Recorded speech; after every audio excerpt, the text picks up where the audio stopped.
Today's show is brought to you by Audible, and right now you can get a free audiobook download and 30-day free trial at audibletrial.com/joinedup. There's over 180,000 titles to choose from for your iPhone, Android, Kindle or MP3 player.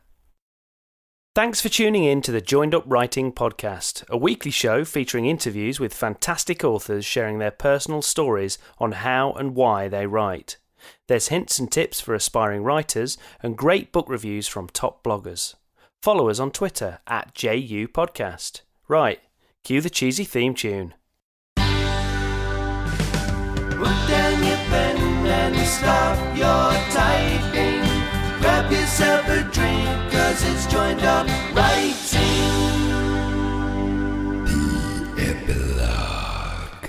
Yes, it's the Epilogue, our bonus in-between episodes that are quick little listens containing an extra question or topic not covered in the full author interview. And this week it's the turn of psychological thriller writer Sam Carrington. If you missed it, you can find her full interview over at joinedupwriting.co.uk, or even better, subscribe on Apple Podcasts, Stitcher, Spotify or wherever else you get your podcasts from to get a new episode downloaded automatically every week. We've also got a huge archive of interviews, 2-minute tips, epilogues and writing chats for you to enjoy over at joinedupwriting.co.uk, and it's all completely free!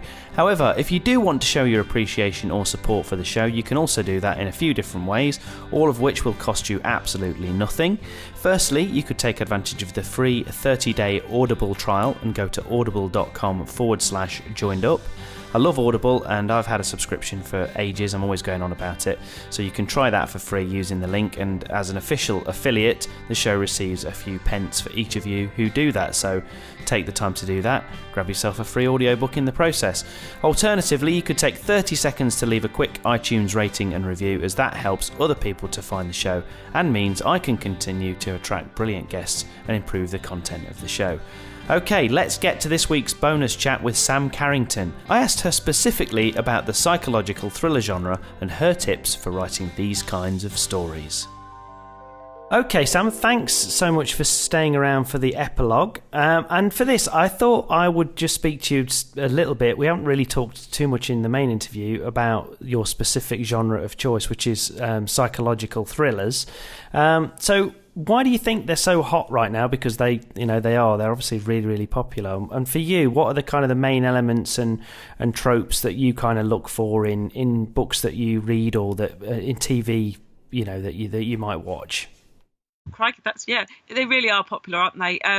Yes, I can't tell you why. I don't know. I think it's just a fascination because a lot of psychological thrillers are things. I think the subject matters are things that perhaps we're scared of, or we fear in some way, and whether that, I don't know, kind of makes us want to.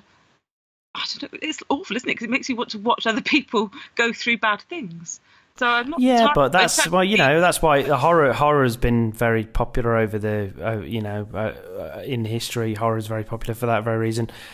Theme park rides. We like to be frightened, don't we? We do like to be frightened, I suppose. But obviously in writing it's not quite the same. But I think it's such a good the suspense, the thriller aspect. You've kind of got everything in one novel. You've got a lot of the time you've got strong female characters. There's always a bit of a baddie of sorts. I think that's what you're saying about the tropes. There's always a baddie, isn't there? You've got to have a baddie. The boogeyman. Yeah, and it's just how that manifests itself, as whether it's a person or a man or another woman. There's toxic relationships. There's just so much that you can explore in a novel with psychological thrillers, I think. And I've always been fascinated in psychology anyway, from school. I think I started doing GCSE and A-level at college in psychology. So that's started me off along those lines of thinking about human behaviour, why we do what we do. And, so I think there's always a fascination around that kind of thing, which is why I enjoyed reading that genre, although I'm not sure I would have ever realised that it was classed as psychological novels. Do you know what I mean? When I started reading, I do. Yeah. Well, I was going to ask you that about when you started writing. I mean, was it anything that you kind of paid any attention to? Did you think, I'm going to write a psychological thriller, or did you just think, well, I've got this story and that's what came out, and that's just kind of what you fell into? I think we're always when you, like, again with tips and things like that, you're always told when you start writing and you approach agents that you should have a label for your writing so that they can see where it would fit in a market. So I did think, yes, I'm writing a psychological novel / crime, that kind of bit of both. So yeah, I did go into writing knowing that that's where I was heading. But like I said, really with writing, I haven't been writing that long in the scheme of things. So when I was reading all these things, I don't ever remember thinking or pigeonholing a book as a psychological thriller. I always thought, it's crime, as an umbrella kind of thing. So I don't know how, when I really first started thinking of them as psychological novels. And you tend to, often the label is put on you, isn't it, rather than you necessarily giving yourself the label. You just write the book and somebody, your agent, or when you're trying to sell you. Yeah, I do know certain authors that actually have been told, oh yes, this, you've written a psychological novel, and they're thinking, I don't know, I didn't really think it was, but it's perhaps the best fit, or and like you said, at the moment, well, not just at the moment, I know it's been going a long, long time, but there is a thirst for psychological novels. And even I know that things are beginning to shift, I think, at the moment, with publishers wanting a bit more upbeat novels with the current state of affairs of the world. People looking maybe for a little bit more positive escapism. Yeah, and older characters. That seems to be, protagonists that are over 60 rather than, your 30, 40 somethings. Well, that's quite good for my novel. My protagonist's almost 60, so that's good to know. If you find accidentally on trend, yeah. If I manage to actually finish the bloody thing, might get it out before the trend passes. But that's the thing, isn't it? You can never tell. Well, no, you can't, and you're a waste of time trying to chase it, aren't you? Although saying that, psychological novels have been around for a really long time, and I don't think, even though the market has changed somewhat, I don't think that'll ever go away. I think there'll always be, readers seem to love them. And I know some bloggers and reviewers that, they read a lot. I don't know, 2-3 books, well, more than that, a week. And I don't know how they do it. An appetite for psychological thrillers still, definitely. So I don't think it's going away, but obviously other things are coming in. But I just think writing psychological thrillers gives you as an author the chance to delve into things and things that, for me might frighten me. And I like to kind of explore that. And, it's a good way it's kind of therapeutic in a way to get things out that might be in your head. And you understand it, but you're working through things and understanding things differently once you've written about them. And obviously, I do some research for bits and pieces as well. So you're learning about other things all the time as well, which I quite like. I think I'm right in thinking you got a degree in psychology, is that right? Yeah. And you also, that you've actually got practical experience in getting to use some of the, the knowledge and the skills that you gained, obviously working in the prison service and the kind of thing that you're working in. So, I wondered, with that, with that knowledge, do you ever read things or watch stuff on TV and maybe get a little bit irritated by some of the COD psychology or certain things, or the certain cliches that tend to come up, and you think, oh, not that one again? I think in any profession, if my husband's a plumber, he'll watch something on TV, and if they've made up stuff, if they've done a bad job with the flu, he'll be like, oh, that's not right. And this is, I think, everything you do, you will watch things differently. You don't quite. I think Kiri, the TV program that was on recently with Sarah Lancaster, I thought it was really good. I really enjoyed it. Online afterwards on Twitter, there's a lot of social workers saying, you can't take your dog to work, you can't do this, what you doing? It's all very different. I think you've got the knowledge, or some knowledge, and you can watch programs and go, like, for example, questioning, when people are questioning in terms of interviewing skills. Yeah.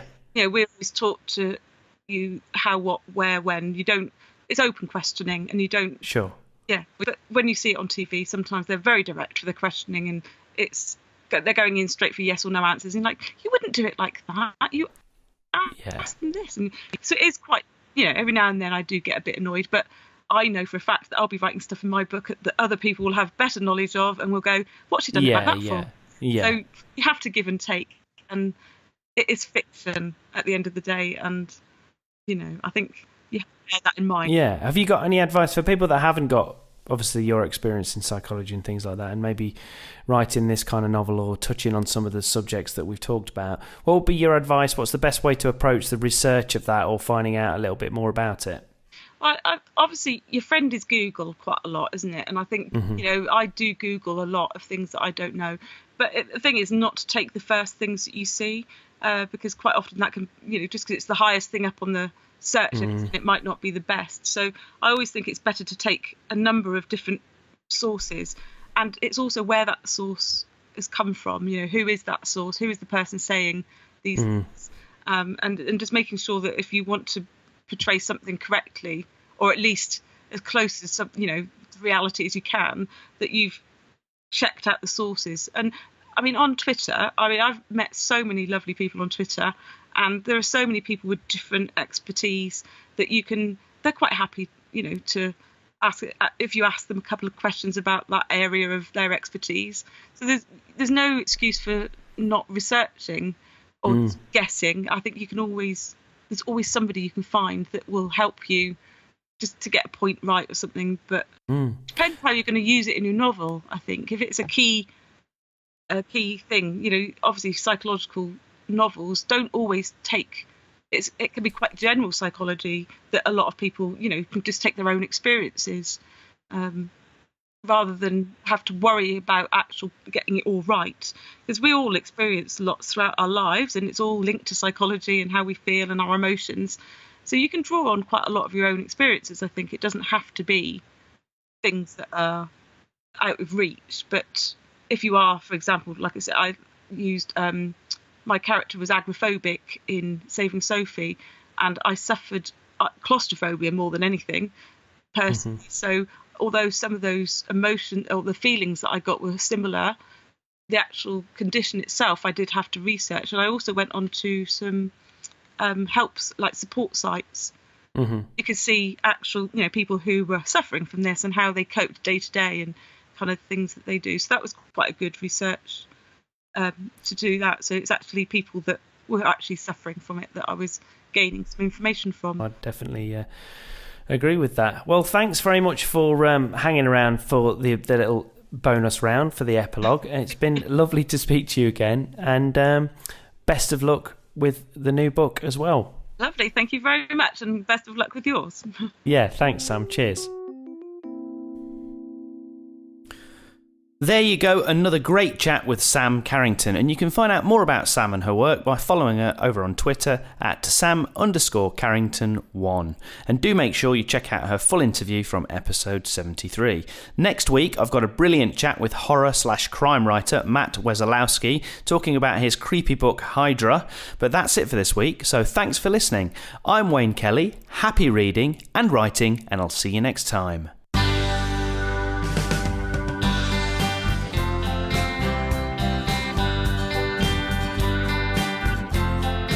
Joined up right